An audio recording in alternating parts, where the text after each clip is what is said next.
Phil Lindemann, Krystal 93 News Director, and I'm in the studio today with Mathew Crumbley and Steven Furno. They're with Hollywood Farmers. Guys, thanks for joining me today. Hello, everyone. Thank you. Good day. Yeah. Good day, mate. And putting on the Australian accent for the interview. We wanted to talk with you guys, though, because you guys are going to be part of the very first Tri-County Battle of the Bands, and that is coming up on March 23rd. Tell me how you guys got hooked up with that, how you ended up in that Final Four.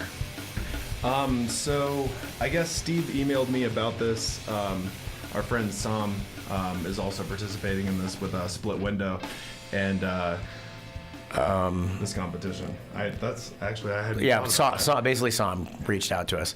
I was in Jackson Hole skiing, and I wasn't having the best day, and I was having a drink in the lodge, and he called me up and said there's nobody representing Breck. So we followed up, and it worked out for us. Everybody came through in the final hour. I didn't realize that the vote ballot was closing, and we reached out to our friends in the final hour, and everybody really came through for us.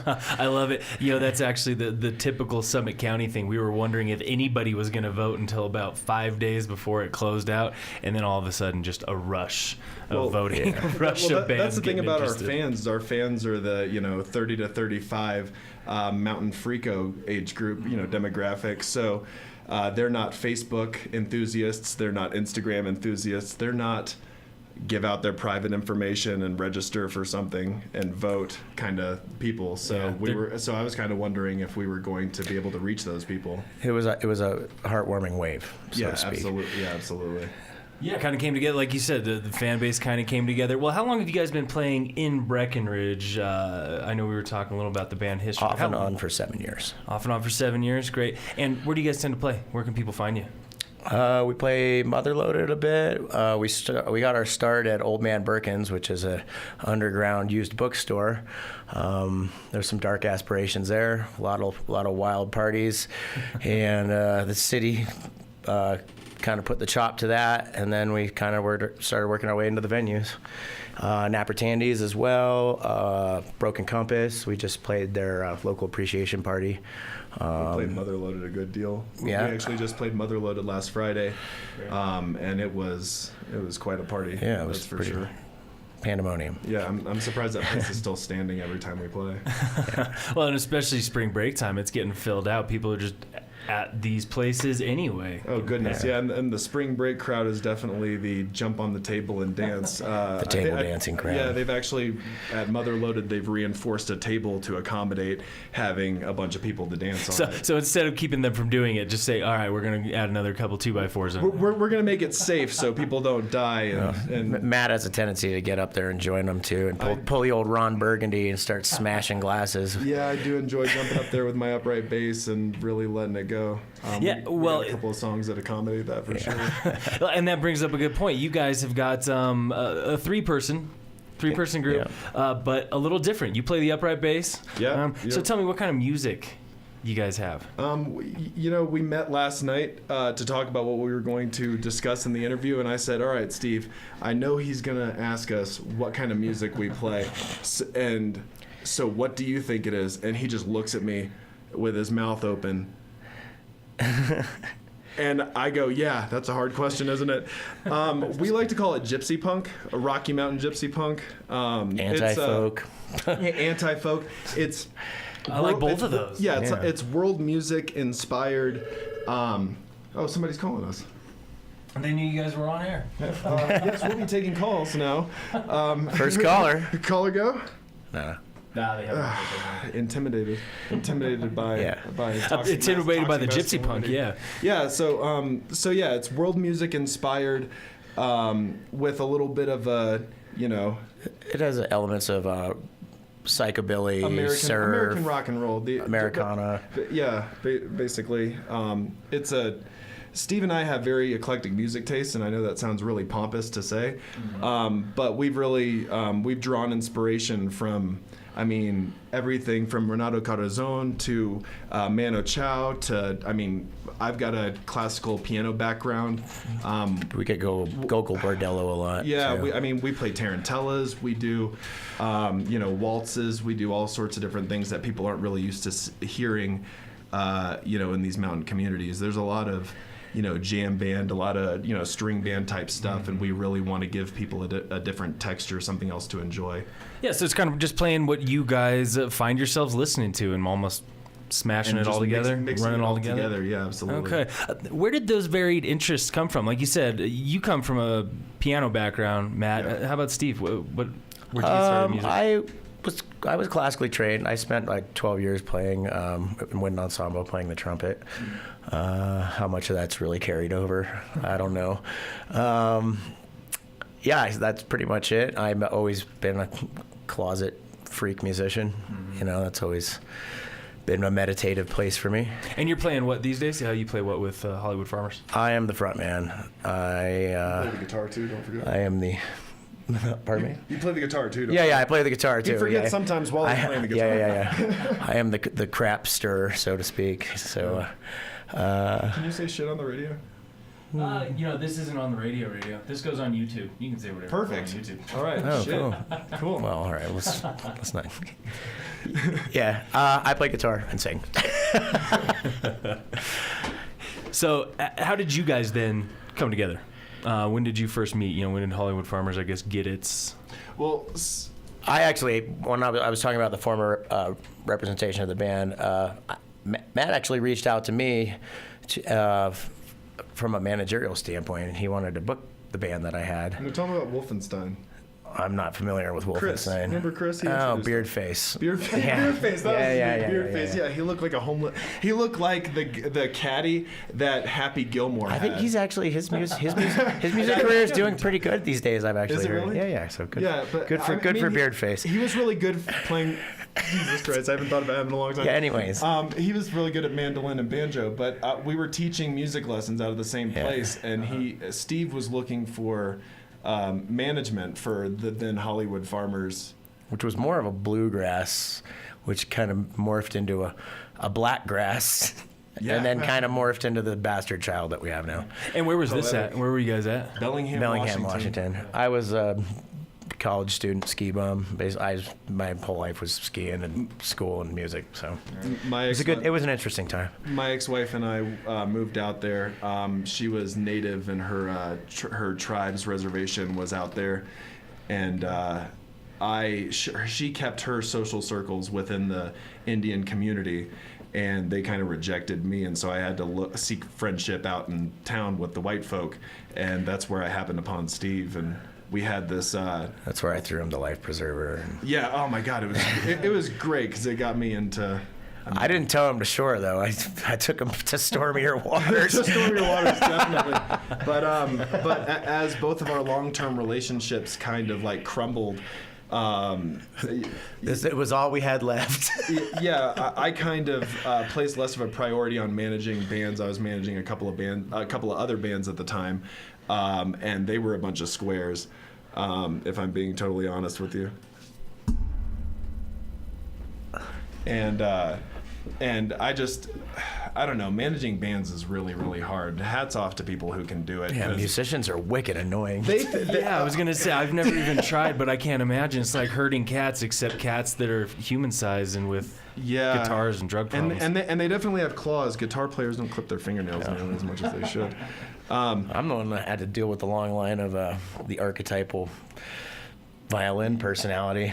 Yeah, and Steve had aspirations of playing outside of Bellingham, and it kind of seemed like the people he was playing with didn't really want to leave their little area, and I was more than happy to GTFO, to put it lightly. Yeah. I grew up in an airline house. Both my parents worked in the airline industry, and so I was more than happy to just like take chances on just showing up in a completely different area and just throwing caution to the wind. Yeah, picking up and leaving wasn't a big deal to you. Done before? Not at all. So we headed to California and put some footwork in there, working on some farms in Northern California and writing music and collaborating with artists up and down the Bay Area. and Who have since made a name for themselves. yeah, who have since made a name for Yeah, who's herself. that? Yeah, Cece. Xiomara? Yeah, she plays Sayomara. She plays in a funk band called the Future Relics out of San Francisco. Yeah, she's an incredibly gifted singer. They're slaying it right now. They're brutalizing it actually. And Steve says we went to Austin. I think that we bought strings in Austin on Thanksgiving. The store stayed open for us 2 extra hours just so we could drive in and I could buy some upright bass strings, which are incredibly hard to find. Yeah, that's true. But I kind of remember like being on a farm in California and then waking up and being in a dude's house in Breckenridge. So That's usually how it goes, right? That's how so you you end up know, in and it. it's kind of been that ever since. I know something had to happen in between that time period. Yeah. No, maybe. I don't know. Anyway, so here we are. Yeah. And you guys have been playing in Breck pretty much since then. When you guys are out playing, tend to do originals, covers, mix of both, a little bit of all of it? It's mostly originals. We do some tasteful covers. We sprinkle it in, but some of them you wouldn't even be able to tell, and the other ones we go pretty crazy on. I'm a big Jim Morrison fan. Yeah, a lot of really interesting stuff has happened to us over the years. We came together under interesting circumstances, and we've done a number of things. We've had a number of serious fights and have stopped talking to each other, and have written a lot of material about these things. So, you know, a lot of the live music opportunities in Summit County require you to play for an extended period of time, and we've basically filled these 2 and 3 hour shows with just stories of me and Steve's relationship with each other and the women in our lives. And you know, we really like to pride ourselves on the fact that we don't have to rely too heavily on playing other people's music in order to make money or to feel like we're participating in the music community. Yeah, and that's led to a pretty decent fan base. So tell me about what you guys... We have some die-hard, loyal, committed fans. Graham, Jelly, Coolest mofos out there. Ace. I mean, dude, it's people who let us practice at their house at midnight. Well, that's the other thing. We had a whole season where none of us had cars, and we overbooked the season Jesus entirely. Christ, I think yeah. we had like 60 shows. Can we say Jesus Christ on the radio? Oh yeah, it's you too. And the only way that we actually got through the season was the help of our friends and fans.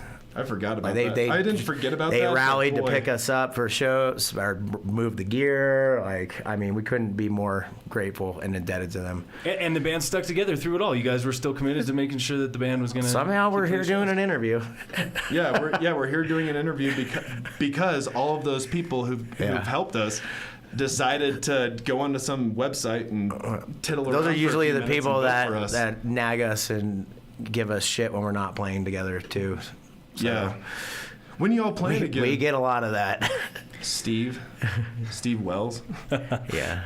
But you guys are playing, Paolo. come battle bands. Have you guys done a battle of the bands before? As you've been a band? No, we've never battled another band before. But I've been training MMA lately. So So, it's if been anybody battle wants of to the go, band. it's been the battle has been within the band.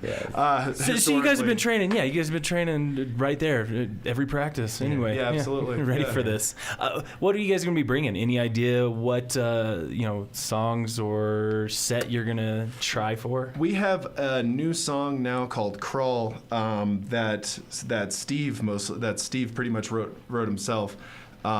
It's a pretty epic story. It's kind of explicit, but it's subtle, so we can play it in the family environment. And it kind of works in with the little funky crowd around here. and it's funky. It's funky and it's jammy. And We're not known for being a jam band, but we jam out on this one. Nope, we're known for a number of other things, but not for being a jam band. And this one definitely, I think, appeals to the palate of, the Summit County a lot more for sure. So we're all excited about this one. Great, yeah. You got to play to your audience, especially when you got to battle other people. Yeah, absolutely. Yeah, get to for the end. When it comes to the future of the band, is Breckenridge home? You guys gonna keep Breckenridge home, or is it gonna keep on popping around like you I guys think we'll did? continue to cater to the mountain vibe and community. It works for us. I mean, we've talked about doing tours just to ski resorts, but nobody's paying me to ski.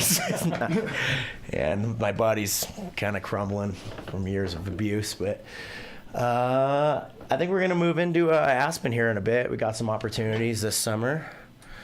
And we're looking at playing Belly Up. And I was out staying at Hunter S. Thompson's farm for my birthday. Oh, no way. And I befriended one of the caretakers there, and he's pretty deeply rooted in the scene. And Josh Griggs is his name. He's an awesome musician. So I think we're going to do some collaboration with him and Anna Stonehouse, who used to, you know Anna?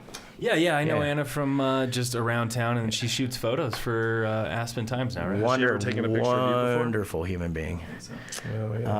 We're talking about going and playing a private party for the Aspen Times on a river, I think. Some cool stuff. So we're going to kind of make our way out there, and then, I don't know. I just sent an email to the Lariat in Buena Vista. I heard that's a pretty fun place to play from a number of other bands who I know who played there. Denver's always on the radar, too. Matt and I have a very romantic vision of Europe, too, so that could be something further down the road. But there's plenty of time for all that. I was going to say, a ski town tour doesn't sound bad at all. That sounds best way to go around and see the places you want anyway. Like you said, you just got to get somebody to comp those lift tickets. I do have a big mouth. So, where do you tend to ski when you're in town? Where's the go-to for you guys? I ski Breck predominantly. I mean, I've been making my way out of the county a little bit this season, fortunately, because it's been a little barren. And ironically, this is the first season I decided to buy a split board. But I word on the streets in the backcountry community is it'll pick up right when the season's ending and the base is there. Fingers crossed. Yeah, pretty much. I like A-Basin a lot, too. Don't tell the gapers, but the best stash spots at Breckenridge are underneath the Super 8. What? This is my favorite spot, dude. That's my favorite spot in the whole. That's like a river. Yeah, I know. I'm pretty sure you just get stuck there. It's dope as fuck. Yeah, definitely make your way out there. Definitely. And, of course, make your way to the Battle of the Bands when you guys will be going up against 3 other local bands. But Hollywood Farmers, and you guys have a 3-person band. It's you guys plus your drummer. And who's your drummer? Riley Brewer. Another guy based right here in town? Matt brought him here from Texas. He and I used to tour in a heavy blues band called Heavy Glow, and he and I got kind of bored with them, and I said, hey, there's a 4th of July show that Steve wants a band for back up in Breckenridge. Let's go check that out. And he was like, okay. And he came up here with a backpack to play that show. He wasn't even. No, I came to shoot a video, and he never left. Yeah, he never left. So he was basically he was on my couch after that. Bless his heart, he's a great guy. And that was 3 years ago. Yeah, he's still on the couch. No. He actually lives on top of the dredge, so he has the prime real estate in Breckenridge. Yeah, he's got the place to live. Yeah, he does actually. Nice. So all you single ladies, go check out the top of the dredge. Yeah, for sure. Post Battle of the Bands party there at the drummer's place. Yes, that sounds pretty good. Yeah, Riley would love that. Yeah. We'll make it happen. Yeah. Wow, we can. We are planning on having a little party for our fans after the show too. The last time we played the Riverwalk, we played for the Colorado Music Convergence, which was I'm not sure if best way to describe that. It was kind of like this Battle of the Bands, but nobody really fought each other. They just kind of like a showcase. Yeah, it was a showcase of original bands from around the state. Yeah, exactly. And we went to our friend's bookstore, old Man Berkins, the one that we were talking about, and we had a liquor chicken party. Our friend Sean was a Jamaican DJ. Yeah, with Hilton DJ'd there. That was pretty awesome. Yeah. But we had a bunch of chicken tenders and mini waffles and tater tots that we served up. We had some free beer, and we basically took everybody over there and had a big old party. So we're trying to do something like that. Again, we're not really sure where we're going to do it after the showcase. But if we win, we're going to have to celebrate. If we lose terribly, we're going to celebrate as well. Then we're going to have to celebrate even harder. So the old Super Bowl mentality, right? Yeah, absolutely. This place is going to look everybody's like invited. We're all friends and family here. Yeah, especially here in Breck. Yeah. Well, Steve, Matt, thanks again for making time to come out, talk a little bit about Hollywood Farmers and the Battle of the Bands coming up in Breckenridge, March 23rd, Riverwalk Center. We'll be seeing you guys there. All right, perfect. Thank you. Absolutely. Phil Lindemann talking with Hollywood Farmers on Krystal 93.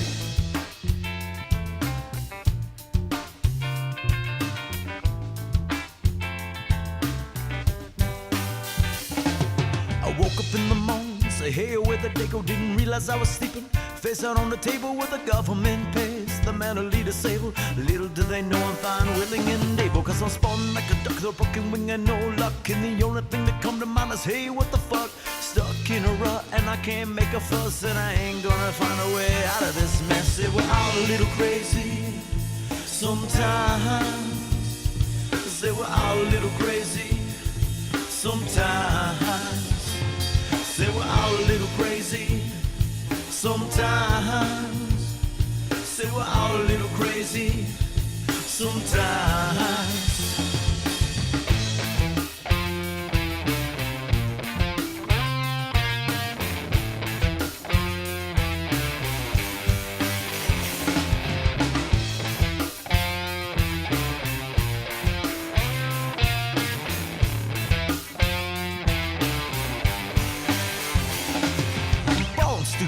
You know that I'm meant to sit. The voices in my head keep pounding on my temple. Said the voices sing a song and that song is instrumental. I'll just get paid for it, that's all. Strapped to the bed and I'm shot full of Thorazine. What's up in my head and I'm having nice dreams. In the hall I hear laughter but it's really screams.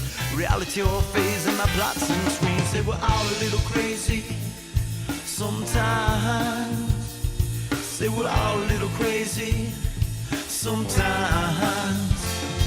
Say we're all a little crazy sometimes. Say we're all a little crazy sometimes.